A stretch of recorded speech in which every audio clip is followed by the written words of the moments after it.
In the name of the Father, the Son, the Holy Spirit, one God, Amen. Christ is risen. Truly He is risen. كل سنة وحضراتكم طيبين. Today I'd like to talk to you about the creation of man.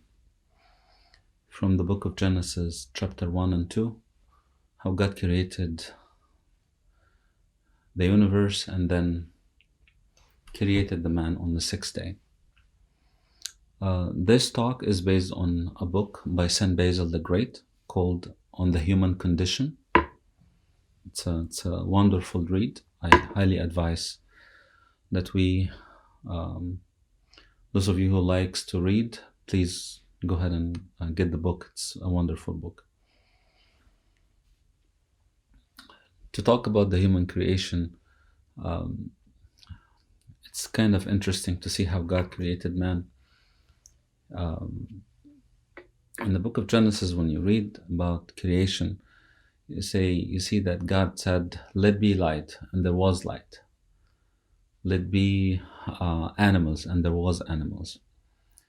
Let be water. Let be everything that God created by word. But then when it comes to the human being, God said, "Let us make man." And of course, St. Basil spent a lengthy time on the word "let us make" to prove that God is one God and Holy Trinity at the same time. But when he says, "Let us make man," God did not say a word and man was created. God actually,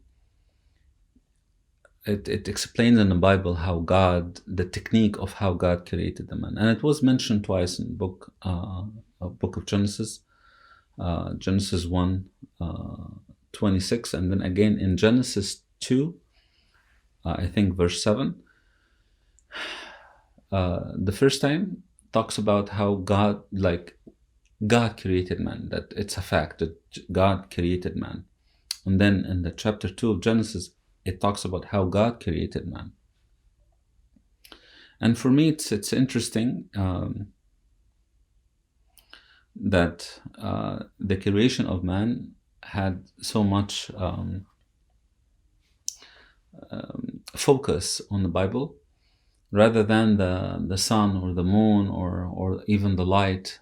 So as if man is the center of God's or the focus of the word. Now, what is man? That's the question that we always, and the idea behind all this, the purpose behind rediscovering, diving into the origin of humanity is to understand our purpose, our destination, and who are we. St. Basil put a great analogy. He says, a human eye can see everything around it, but it cannot see itself.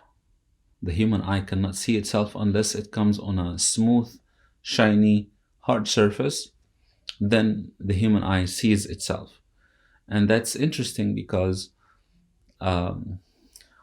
human don't see who they really are or who the origin of themselves unless they get in contact with scriptures. So back to the creation and how God created man. It says, "Let us make man on our image and according to our likeness." On our image, I cannot dive into a lot of details in the book, but I highly recommend that you read it. The image of man was made on the image of God. And simply to put it in a simple word, St. Basil says the Bible was not talking about the outer image, the one that you see, the outer shell of the human being, which is the body, because the body is not me, but it is mine. This body, the hand is not me, but it is mine. But he says it is the soul that's inside. It's the inner man that is on the image of God. Because the first thing that God says after he created man in the book of Genesis, he says, let them rule over the animals and the fish. And God planted in us something from his character, which is authority that was given to us. Authority was given to man over animals. In the book of Genesis, chapter 2, then he explained the technique with which man was created. He says, God didn't say a word and man was created. Actually, God had to do some work. He got dust from the earth and he made clay and he created man. I think he referenced from Psalm 119, verse 73, your hands have formed me and molded me, which is beautiful. And he says here that formed and molded are said for a reason. For form would be for the human being, the inner human being, the soul itself. That is the definition of man. And then molded is fit for the body and the flesh of the man, like clay jars. And he says, according to nature, what is our nature? Our nature is dust. So according to nature, man has no honor because dust has no value. But according to the creation, this dust was touched by the hands of God and was made to a living being.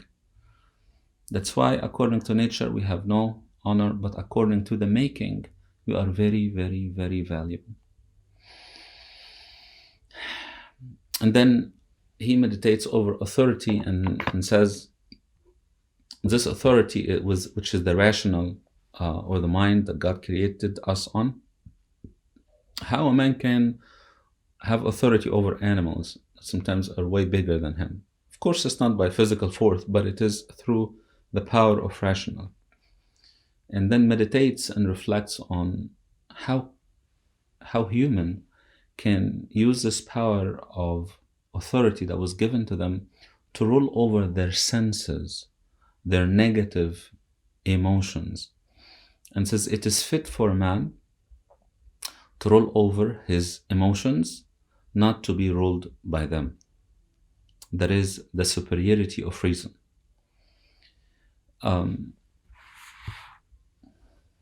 Very interesting that we as humans sometimes let our emotion blind us. Someone says, when I'm angry, I don't know what I'm doing. I can do a lot of bad things that I regret later. Why? Because he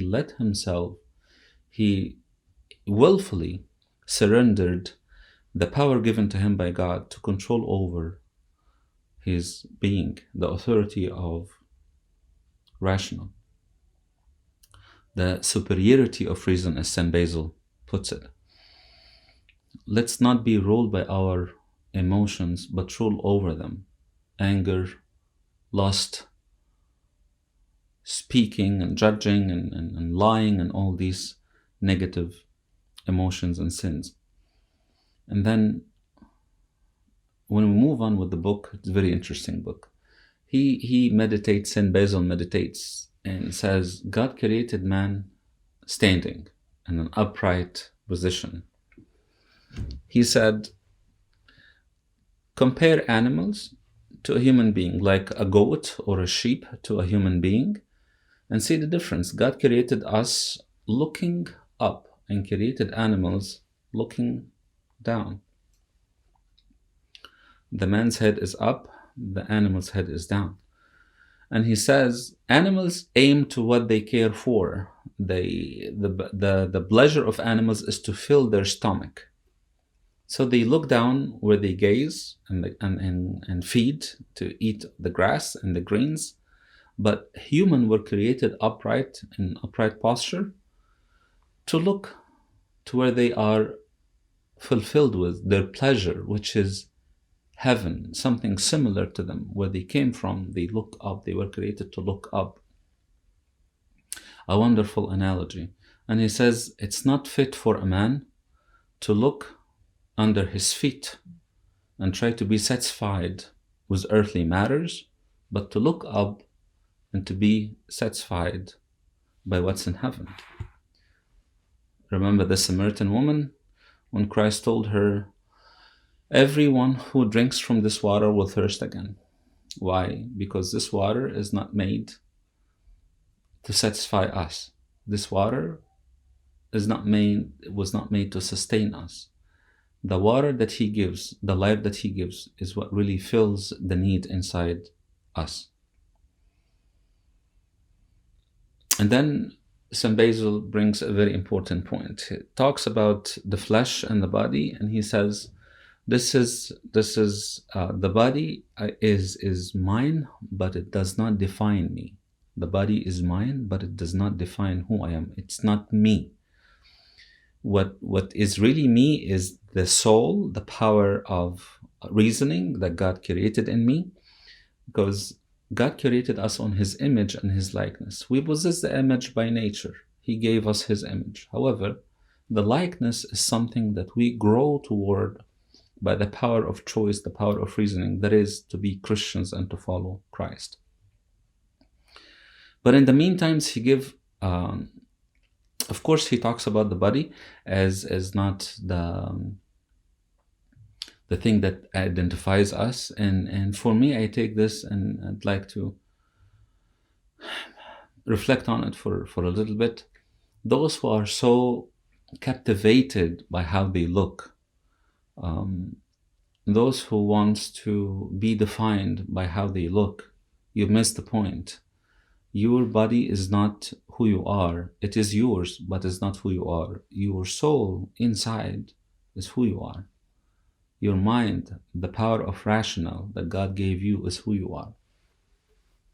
And soul here, St. Basil uses with the same meaning as spirit, because this is a modern term to differentiate between soul and spirit. But soul here reflects the superiority of sense and power of reasoning. And he says using this inner man properly will lead us to our origin, which we came from, which is heaven. And then he said, look into your body and try to understand how your body works. You will be amazed how much of a complicated and complex system God put inside of us. And nowadays, it's very difficult even to analyze a single cell being, like a virus or a bacteria. It's not easy. Like this virus that's going around, scientists have been trying to analyze how it works and try to find a vaccine against it, and it's still very difficult. It's just imagine a single cell living being or a virus. It's that complicated. How much more of a complicated human living being like humans. God put a lot of craftsmanship in our creation. He made us a wonderful being because he loves us. There is more that I'd like to elaborate on, but for now, I'd like just to cover these points. That what really touched me regarding this is that he created us on his image and his likeness, and we, the human beings, we possess the image by creation. So what I'd like to conclude with is that God gave us his image, created us on his image. That is the superiority of reason. And then his likeness is us using this power and authority that he gave us to grow, to be like him, to grow in his commandments and to follow Christ and to be true Christians. To whom is glory forever and ever. Amen.